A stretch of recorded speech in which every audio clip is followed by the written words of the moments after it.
강무성님이 스카이넷. 네. 스카이넷 아니고. 윤유정님은 정답 맞춰주셨고요. 성공 예감에서 기프티콘 쏴주시면 소원이 없겠네요. 오늘부터 휴가라서 강릉 가는데 태풍 때문에 걱정이에요. 라고 보내주셨습니다.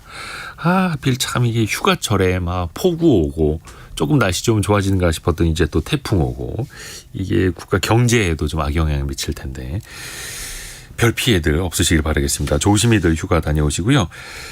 기업들의 하반기 채용이 이제 본격적으로 시작이 됩니다. 그래서 대학생들도 취업 전선 여기서 제대로 이제 승부를 봐야 되는데 취업 트렌드는 어떻게 바뀌고 있는지 또 기업들은 어떤 인재를 기다리고 있는지 살펴보겠습니다. 트렌드 팔로우 시간 대학 내일 20대 연구소 정은우 센터장입니다. 안녕하세요. 안녕하세요. 많은 사람들이 역시나 대학생들은 그래도 대기업 또 현대차에서 이른바 생산직을 보고 때도 경쟁률이 엄청 낮다고 하지 않습니까? 그래서 생산직을 킹산직 이렇게도 부르는데 네. 대기업들 여전히 학생들이 대기업을 선호할까요? 요즘에 좀 어떻습니까? 저희 연구소에서 23년 취업 준비 실태 파악하기 위해서 1000여 명 정도 수도권, 비수도권 나누어서 저희가 조사를 실시했는데요. 수도권은 상대적으로 여전히 국내 대기업을 선호하는 반면에 비수도권 청년들은 대기업보다는 이제 공사나 같은 공기업들 많이 선호를 했었습니다. 이게 본사라든지 어떤 근무지의 위치가 좀 주요하게 아직은 작용했다라고 보시면 될 것 같습니다. 구체적인 직무 형태는 또 어느 쪽을 희망하는가요? 예상하셨겠지만 전공에 따라서 조금 다르게 나타나는데요. 네. 인문 상경 계열이 이제 인사, 노무 쪽 그 직무를 많이 선호하는 반면에 공학 계열은 이제 연구 개발이나 소프트웨어 개발 쪽으로 많이 나타났습니다.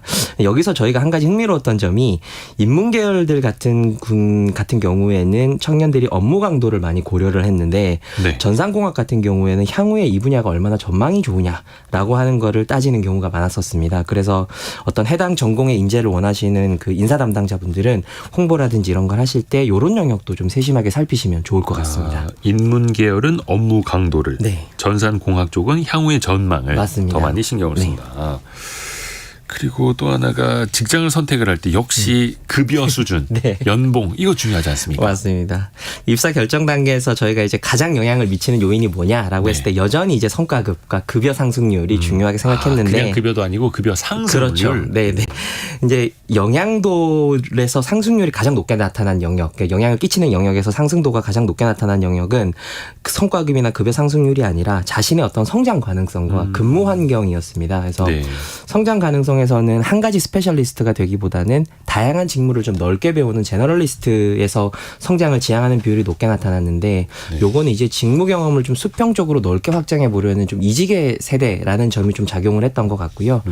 근무 환경 같은 경우에는 사무실의 형태, 회의실, 탕비실 같은 정보까지 찾아본다라는 비율이 굉장히 많이 상승을 했는데 이 부분은 전산공학 분야 전공자 친구들이 굉장히 상승률이 좀 두드러졌습니다. 요건 이제 조직이 지원하는 어떤 IT 기기라든지 그리고 전반적으로 좀 IT 회사들이 좀 멋들어진 어떤 사옥이나 인테리어를 많이 가지고 있다 보니까 이런 게 이제 상호 비교가 되는데 그런 경우가 많았습니다. 이것도 너무 이제 큰 기업들이 홍보를 너무 잘해놔서 그래요. 맞습니다.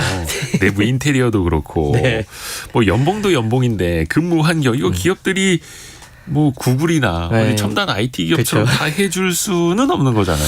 이런 부분에서 조금 오해를 하지 않으셨으면 좋겠는 게 물론 회의실 분위기에서 뭐 안마의자라든지 뭐 심지어는 뭐 창밖 뷰라든지 이런 걸 이야기하는 친구들도 있었는데 단순히 그냥 이런 시설이나 제도를 만들어 달라는 게 아니라 예를 들면 이제 이런 것들을 좀 꾸준히 도입을 하면서 개선해 나가려는 기업들의 굉장히 큰 매력을 느낀다라는 거를 이해하시면 좋을 것 같아요. 개선과 성장. 맞습니다. 이런 것들이 유연한 어떤 조직 문화라든지 그리고 구성원의 입장을 좀 꾸준히 살피는 그런 불편을 꾸준히 살피는 조직 문화를 연상시키기 때문에 청년들이 어떤 기업의 근무 공간 그 자체보다는 기업의 분위기까지도 그런 걸 통해서 본다라고 이해하시면 좋을 것 같습니다. 그러니까 지금 당장 어느 공간이 어떻게 예쁘냐도 중요하지만 점점 맞습니다. 얼마나 직원들의 목소리를 들어주고 개선하고 성장해 나가느냐. 정확합니다. 자, 그리고 취업준비생들이 예전에는 이제 무까지라고 하는 신문 이런 데서도 일자리 찾고 했었는데 또 정말 한동안은 인터넷 사이트들, 이 취업 네. 정보 사이트들 굉장히 많아졌잖아요. 맞습니다. 이제 또 모바일로도 살펴보고 그렇죠. 이런 취업 정보들 요즘에는 좀 어느 쪽으로 흐름이 가고 있나요? 뭐 많이 알려진 이른바 잡보드라든지 커뮤니티, 뭐 카페 예. 이런 것들의 정보를 얻는 거는 꾸준한데요. 한 가지 주목할 점은 이게 감염병 시기가 좀 지나면서 오프라인 정보 습득이 굉장히 큰 폭으로 늘고 있다라고 하는 거를 오히려 온라인이 아니라 오프라인에서 정보를 찾는 게 네. 가령 이제 유튜브 라이브 방송이라든지 메타버스 설명회 이런 것들은 경험률이 상대적으로 좀 많이 떨어진 반면에 캠퍼스에서 하는 오프라인 자페어라든지 혹은 오프라인 캠퍼스 리크루팅이라든지 이런 것들은 각각 17%, 14% 상승하기까지 했고요. 아예 회사로 회사 사옥으로 초대를 한다거나 생산 설비를 구경시켜주는 어떤 투어 행사 같은 경험도 4% 가까이 증가를 했습니다. 그래서 팬데믹 이후에 어떤 달라진 채용 홍보 형태를 저희가 좀 볼 수 있었고 이게 오프라인을 경험했던 친구들의 만족도도 상당히 높아서 네. 메타버스 채용 설명회가 좀 도움이 됐냐라고 하는 거에 대해서 도움이 됐다라는 응답은 9% 정도였는데 오프라인 자페어가 도움이 됐다라는 응답은 22%로 굉장히 큰 이격이 있었습니다. 야, 제 생각하고는 반대네요. 점점 더 온라인, 모바일, 메타버스로 갈 줄 알았는데 네네. 사람들의 만족도는 역시 오프라인에서 인사 담당자도 만나보고 맞습니다. 얘기 들어보고 체감해보고 만나야 좀 대비적인 이야기도 좀 해준다라고 하는 좀 그런 이야기들도 있었습니다. 역시 사람은 만나야 네, 됩니다. 맞습니다. 근데 요즘에 취업 준비할 때 네. 인공지능 서비스, 이 AI 기술을 또 적극적으로 활용한다면서요. 맞습니다. 저희도 조사했을 때 조사 대상의 56% 정도가 실제 취준 과정에서 인공지능 프로그램 활용한다고 대답했는데요.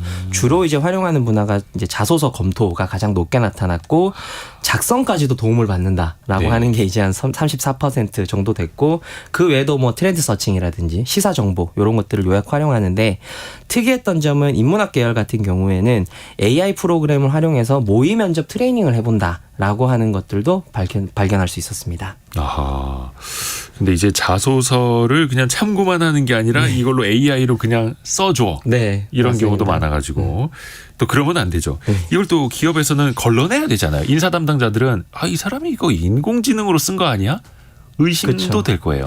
말씀하신 그 부분에서 이제 인사 담당자와 구직자 간의 이격이 좀 있었는데요. 예. 그래서 인사 담당자들은 AI 사용에 대한 긍정률이 23% 정도로 굉장히 좀 낮게 나타났었습니다. 그래서 가령 챗GPT를 구직 단계에서 활용하는 거에 대해서 상대적으로 좀 부정적으로 보는 그쵸. 거였고 딱 말씀하신 것처럼 지원자의 변별력 저하 이게 굉장히 크다라고 하는 거고 또 인사 담당자들은 이게 한정된 정보 안에서 답안을 생산하다 보니까 어떤 서류 전형의 평가 가이드를 따로 마련해야 되겠다라는 것들도 많았고 또 AI가 기업에 대한 잘못된 정보를 전달을 하거나 심지어는 기업의 어떤 대비 사항까지도 유출되는 경우가 있어서 이런 것들을 걱정하는 경우도 많았고 한편으로는 삼성전자처럼 AI 쓸 테면 써라. 우리는 그걸 걸러낼 수 있는 시스템이 있다라고 이제 자신하는 기업들도 있었습니다. 네. 쓸 때만 써봐라.